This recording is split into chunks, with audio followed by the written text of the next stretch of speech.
संकीर्तन करें और उसके बाद में रुक्मिणी मंगल की कथा सुने।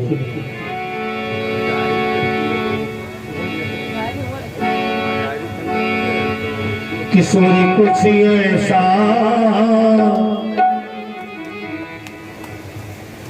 किशोरी कुछ ऐसा इंतजाम हो जाए। किशोरी कुछ ऐसा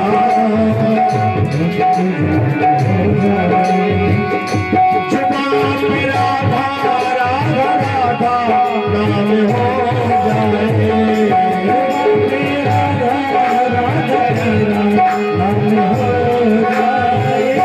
किशोरी कुछ ऐसा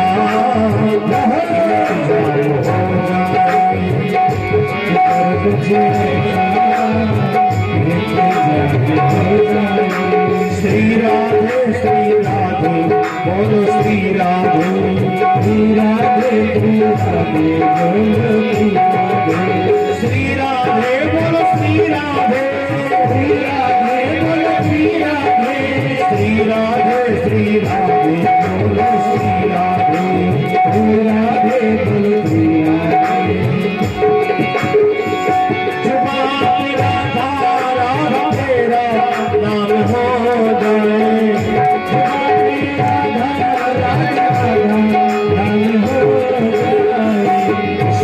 ऐसा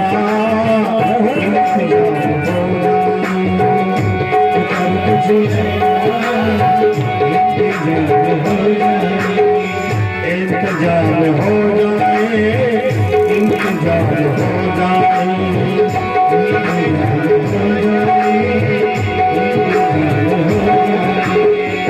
जुबान राधा राधा तेरा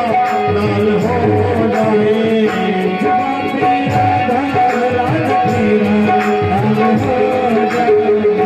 किशोरी कुछ ऐसा इंतजार हो जाए।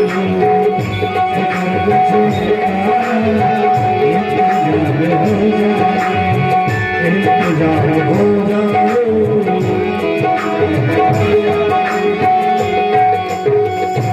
बोल भागवत महापुराण जय हो। जो त्रेता में माँ सीता थी वही द्वापर में रुक्मिणी नाम से अवतरी है। वही रुक्मिणी नाम से अवतरी है। कथा प्रेमियों,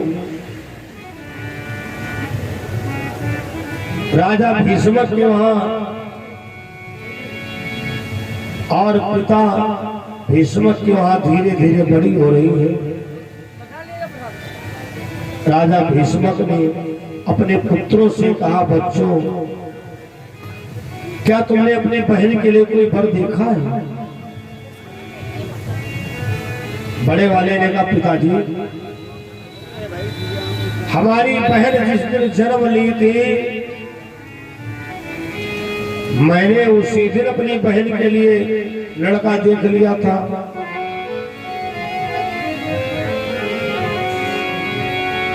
रुकम पीर ने अंत में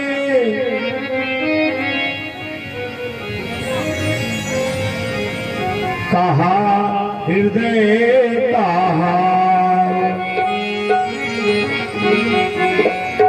का रुक्मिणी योगी है नरेश शिशुपाल। पिताजी हमारी बहन के योग तो एक ही व्यक्ति है जिसका नाम शिशुपाल है। कुल भी अच्छा घर भी अच्छा जग में प्रभुताई है।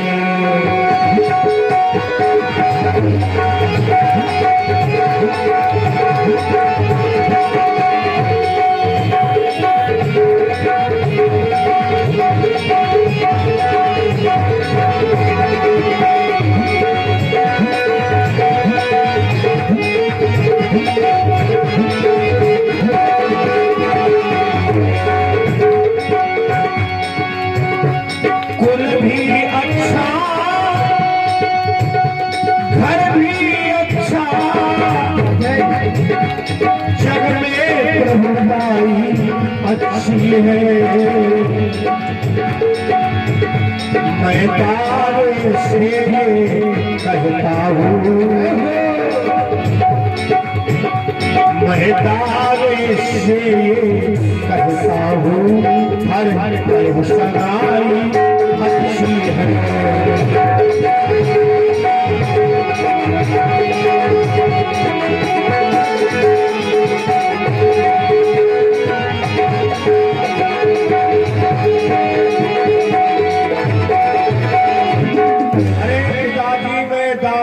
साथ कहता हूं, अगर रुक्मिणी का विवाह शिशुपाल के साथ में किया जाए तो बहुत अच्छा रहेगा।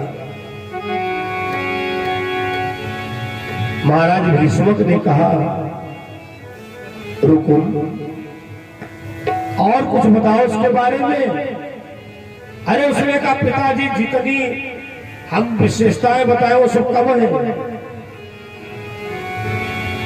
जिसके बल विक्रम के आगे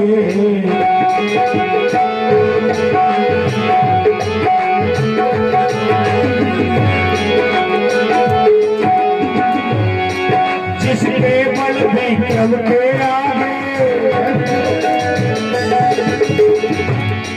सुर नर मुनि असुर कहते हैं। साधारण नर की बात है क्या, इंद्र भी विचारे करते।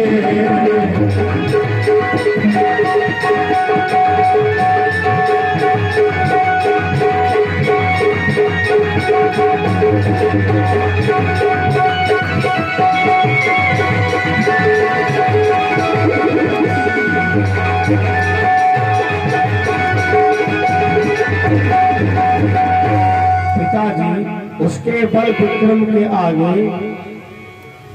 सुर नर मुनि शब्द हिलते हैं।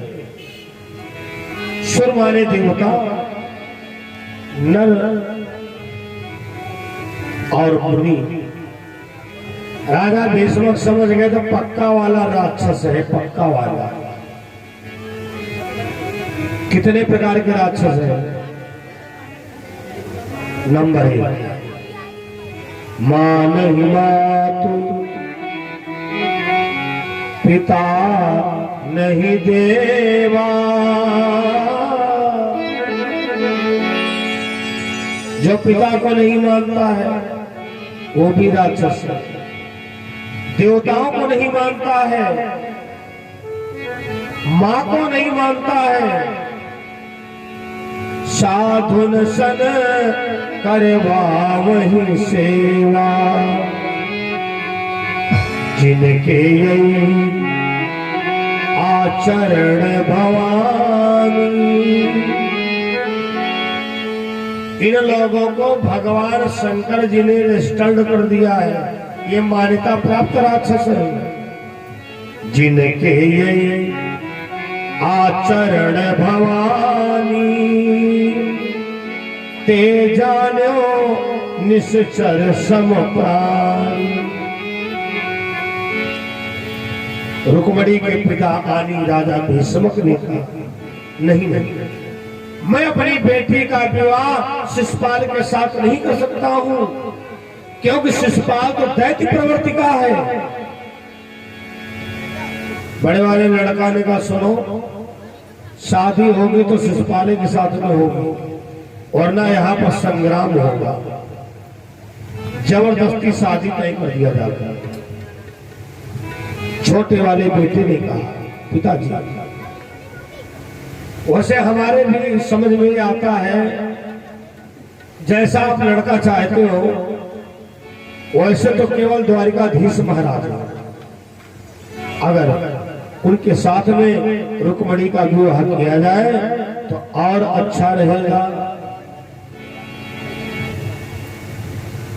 उधर तो शिशुपाल की बारात की तैयारी होने लगी और इधर रुक्मिणी को, रुक्मिणी की मां ने कहा, जाओ बेटी भगवान शंकर जी के मंदिर में पूजन कराओ जाता। माता रुक्मणी जिस समय मंदिर में गई और वहां पूजन किया, जय जय गिरिवर राज किशोरी, जय जय गिरिवर राज किशोरी।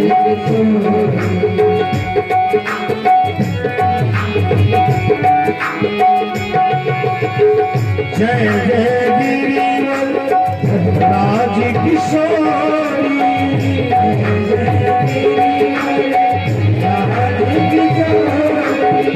जय महेश्वरी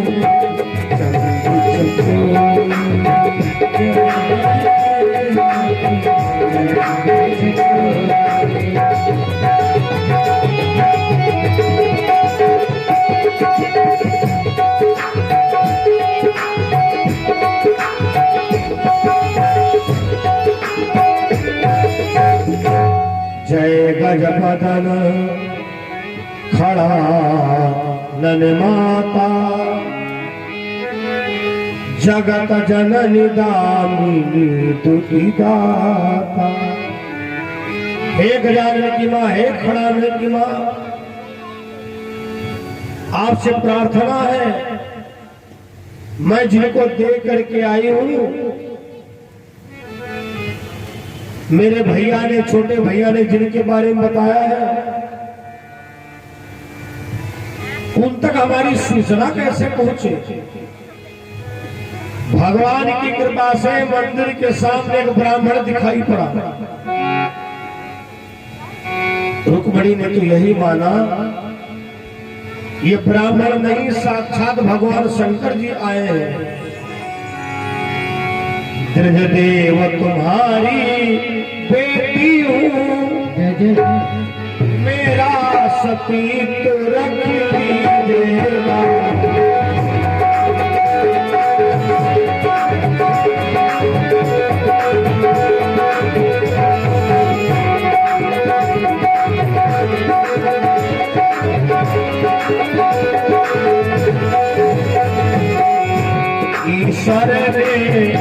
ईश्वर ने तन है दिया हमें, अब आप कैसे बलि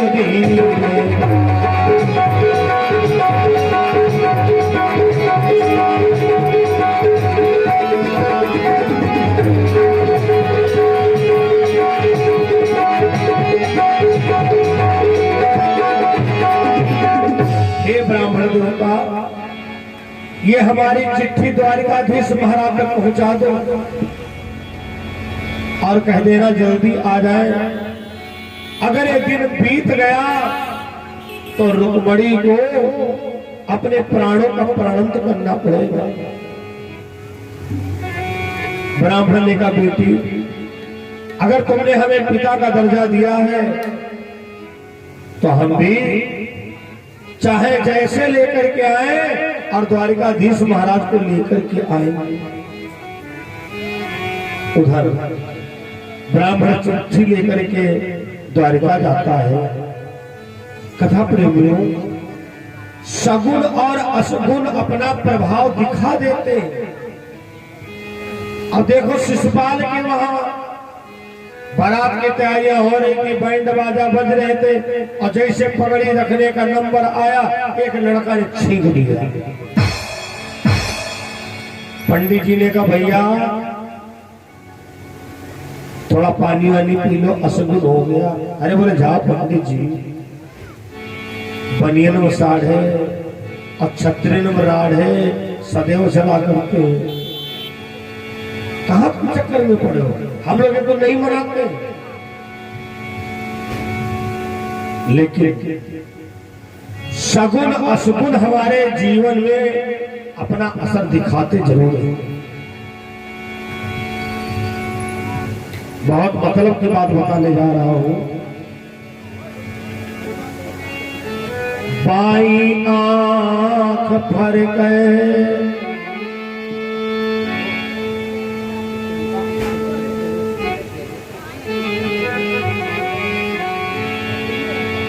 अगर पाई आंख भर गए तो कोई दुश्मन बुराई करे। पुरुषों की बात कर रहा हूं। पुरुष का बायां अंग फड़कना अशुभ होता है। अगर बाईं आंख फड़के तो कोई दुश्मन बुराई करे। दाई भुजा फड़के तो विजय मिलती मैदान में। अगर दाहिनी बाह फड़के आपकी तो जिस काम के लिए जा रहे हो काम आपका बन जाएगा। अगर बाई भुजा फड़के तो हमारी बात मानना, उस दिन घर से मत निकलना। वो दिन तुम्हारे लिए बहुत खतरनाक है, जिसको अगर कहा जाए उस दिन तुम्हारी मृत्यु भी हो सकती है। अगर बाई भुजा फड़क रही है, अगर बहुत जरूरी हो तो अपने बड़े बूढ़ों को प्रणाम कर लेना, तब घर से निकलना। अगर मंदिर देवालय कुछ रास्ते में पड़ जाए तो वहां पर माथा टेक लेना। अगर बाई भुजा फड़के तो कोई दुश्मन षड्यंत्र रचो। समझ जाना कोई दुश्मन षड्यंत्र रचा है। दाई आंख फड़के, भैया अगर तुम्हारी दाहिनी आंख फड़क रही है तो सबसे पहले अपना मोबाइल चेक करना, स्विच ऑफ तो नहीं हो गया है। घर वाले बार बार मिला रहे, ये मोबाइल कभी कभी झूठ भी बोल देता है। अगले बगल तो मोबाइल रखे हो, बताएगा डायल किया हो नंबर, अभी व्यस्त है, अभी नेटवर्क में नहीं है। वारे मोबाइल बाबा हो तो बहुत अच्छे, लेकिन बताओ 80% पति पत्नी में मोबाइल के चक्कर में झगड़ा होता है। 80%। एक बार नंबर नहीं लगा, अरे इसका मतलब कभी कभी अपने आप भी चक्कर में मोबाइल बहुत झगड़ा लगवाता है। पास में दोनों मोबाइल लग के और बता रहा डायल किया और नंबर व्यस्त है। लेकिन इस बीच में अगर आप बाहर हैं तो वहीं से ताना चालू, कहां व्यस्त थे, कहां थे। अगर दाई आंख फड़के तो कोई भैया परिवार का याद करे। अगर दाहिनी आंख फड़क रहे तो कोई तुम्हारे परिवार का याद कर रहा है। हलो हलो करती है कोई परिवार का। अब हम जाने कैसे कौन याद कर रहा है। नाम लेना मन में शुरू कर दो, जो ज्यादा करीबी हो, और जिसका नाम लेते ही आंख फड़कना बंद हो जाए समझो पक्का वही तुमको याद कर रहा था। यही हाल बुराई वाले में। लेकिन एक दो दिन कभी कभार फड़के तो सगुन असगुन है। अब भैया अगर परमानेंट फड़क रही हो तो कथक चक्कर मत पड़ना, कहीं डॉक्टर को चेकअप करवा लेना, कोई बीमारी तो नहीं बन रही है। पता चले तुम सोचो इतने बड़े कथा व्यास आए थे भुसुंडी जी महाराज, तो बता रहे थे बाई आंख फड़के तो असगुन होता है, दाई आंख फड़के तो शुभ होता है। कभी कभार अगर फड़के तो सगुन अशुभन है, और अगर परमानेंट फड़क रही है तो कोई तुम्हारी बीमारी बन गई है, चेकअप करवा लो ना। ऐसा तो है नहीं कथा बाज के चले जाएंगे। माना लखनऊ में रहते हैं लेकिन खेती बाड़ी के लिए तो आने पड़ता है। कभी कहोगे रुको महाराज हम तुम्हारे चक्कर में आ गए, चेक करवाए, और डॉक्टर साहब ने कहा तुम्हारी नस दबी गई है। कभी कभार फड़के तो सगुन असगुन, परमानेंट फड़के तो बीमारी बन गई है।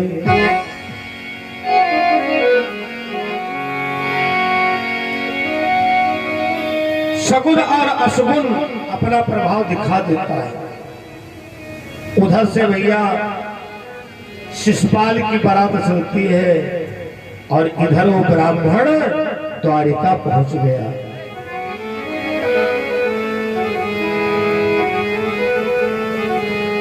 ए मुरलीधर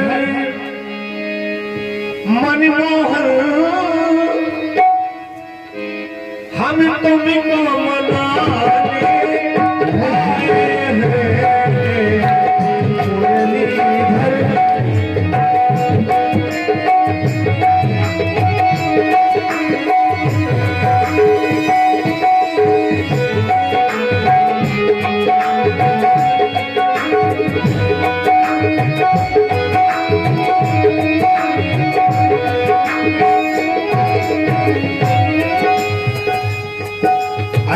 मुरलीधर मुरलीधर मनमोहन हम तुमको मनाने आए हैं। मुरलीधर हम तुमको मनाने आए हैं।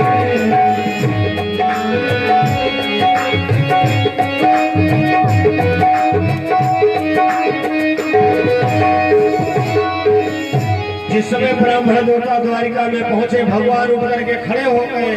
आओ ब्राह्मण देवता। ब्राह्मण बोला है दयाधाम मैं कुंडलपुर से आया हूँ।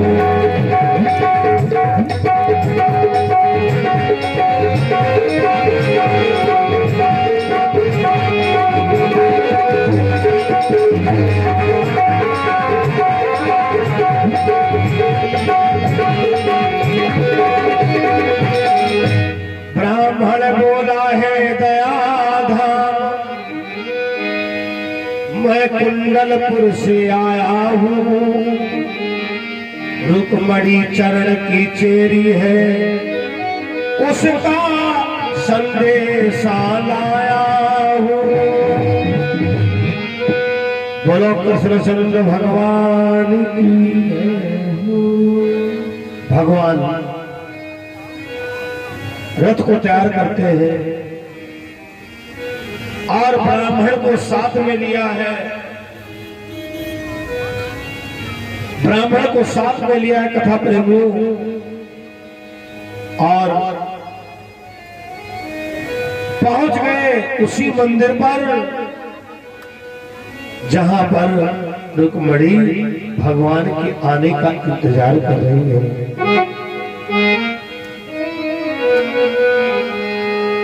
जिस समय भगवान श्याम सुंदर को देखा, ब्राह्मण ने कहा प्रभु वो देखो रुक्मणी खड़ी है, बस हमारा कार्य पूरा हो गया। जैसे ही भगवान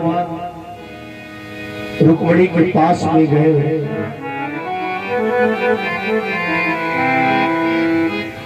रुक्मणी ने भगवान के गले में माला पहना दिया।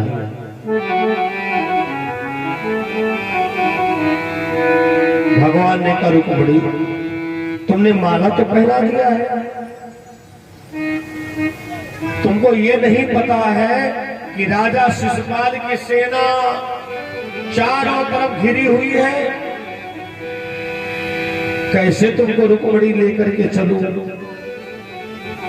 रुक्मणी ने कहा स्वामी आप रथ चलाओ और हम तलवार चलाओ। भगवान कन्हैया ने विचार किया है तो बड़ी चक्कर, ये तलवार चलावे हम रथ चलावे, देखने वाले क्या कहेंगे? हट हट हट, अरे राम राम राम, शर्म नहीं आई? चुल्लू भरी पानी में डूब मरते और रतिया लाठी चला रहे और तुम मुंह छुपाए बैठे हम बैठे। नहीं रुक्मणी, क्या तुम रथ चला लेती हो? अरे रुक्मणी ने कहा महाराज हम भारत की नारियों में यही तो खास बात है, भारत की नारियां कांच की चूड़ी पहनती है, श्रृंगार करती है, आवश्यकता पड़ जाए तो लक्ष्मी बाई भी बन जाती है। तो क्या तुमको रथ चलाना आता है रुक्मणी? रुक्मणी ने कहा स्वामी। रुक्मणी ने रथ की लगाम संभाली। भगवान कृष्ण और रुक्मणी के बारे में समझ लो। द्वापर में कृष्ण के समान कोई रथ चलाने वाला नहीं था। पूरे महाभारत का युद्ध भगवान कृष्ण ने रथ चलाया, पांडवों को विजय दिलवाई।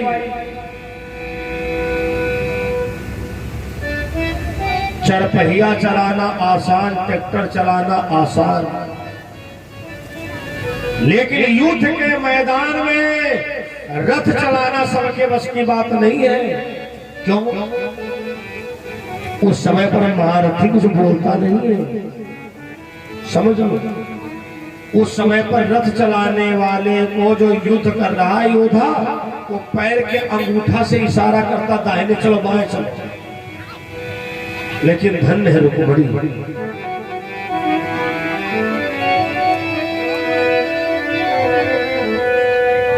बहुत बहुत धन्यवाद है भैया हमारे अरब स्टूडियो को, जो कि देवरिया से है, और ये इनकी निःशुल्क सेवा है। अभी हम स्टूडियो पहुंचे नहीं, लेकिन कल हम जरूर देखेंगे। और बड़ी खुशी है, हमारा माहौल ही बहुत आगे बढ़ रहा है। बहुत बोलो भागवत भगवान की जय, सद्गुरुदेव भगवान की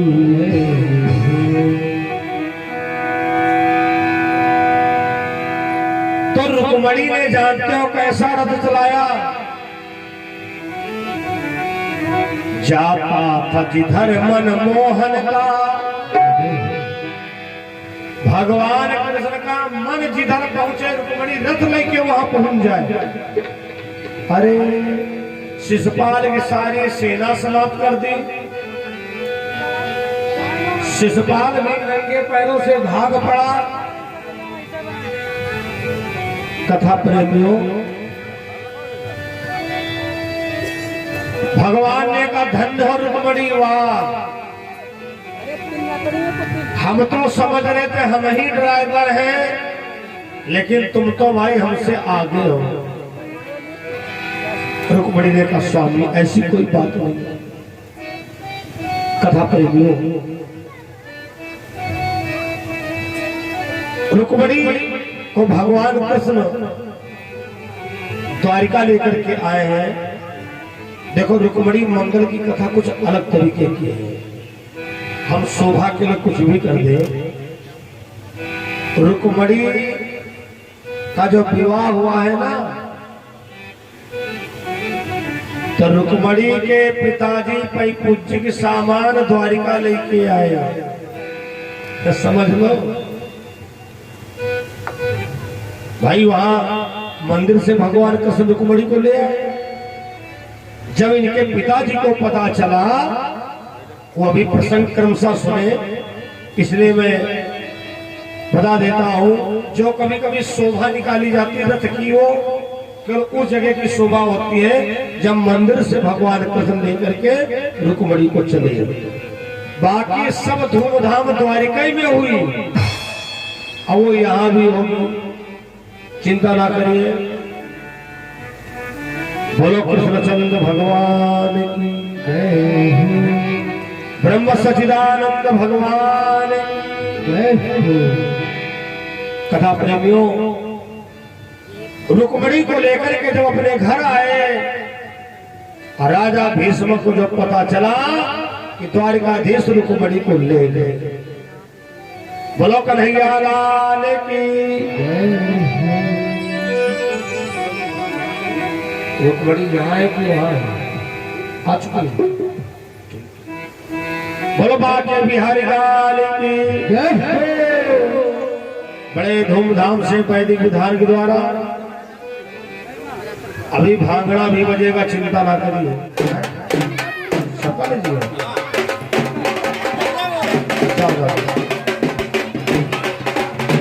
साचे दरबार की जय हो।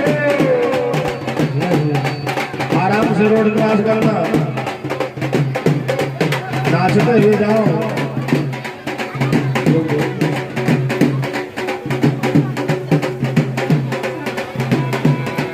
गोविंदे मेरो है गोपाल मेरो है,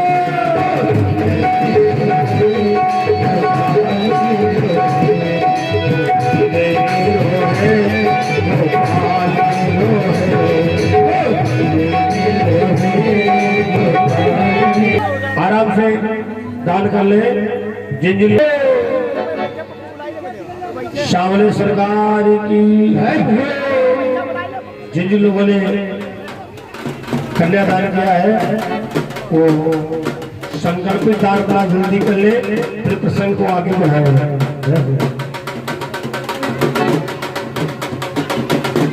बड़ा आनंद आ रहा है।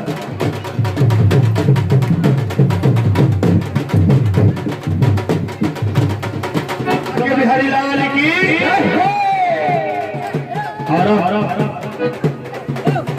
कृष्णा रुक्मिणी के पूरा का स्वागत करेंगे। ऐसे बड़ी को क्या करूं जो जन्मे और मरी जाए, पर ये गिरधर लाल को जो जुड़ लो अमर हो जाए। सब लोग खड़े हो रहे हैं, अगर किसी के पैर में दिक्कत हो तो बैठा रहे। हाँ, लगभग सब लोग खड़े हो रहे तो कन्हैया जी के विवाह का स्वागत करना है।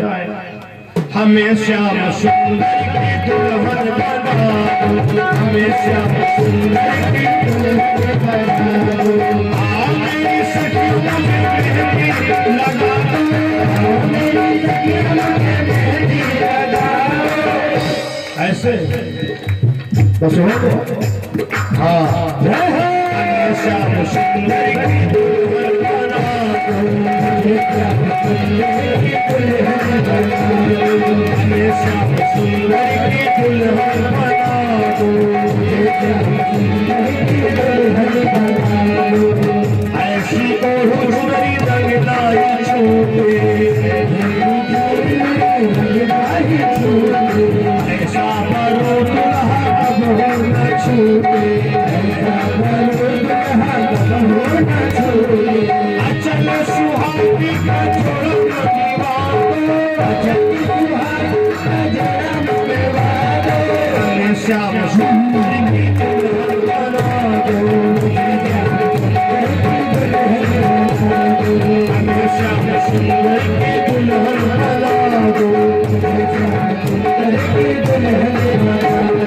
हमें श्याम सुंदर की दुल्हन बना दो,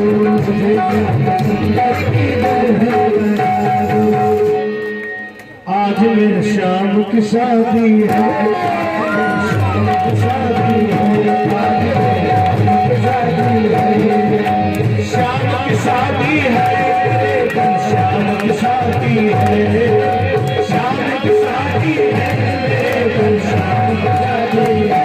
आज मेरे श्याम की शादी है, आज मेरे श्याम की शादी है, आज मेरे श्याम की शादी है।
हर साए ऋषि मुनिगण हर साए देव सुमन हर साए ऐसा लगता है सारे संसार की शादी है आज श्याम शादी है आज श्याम शादी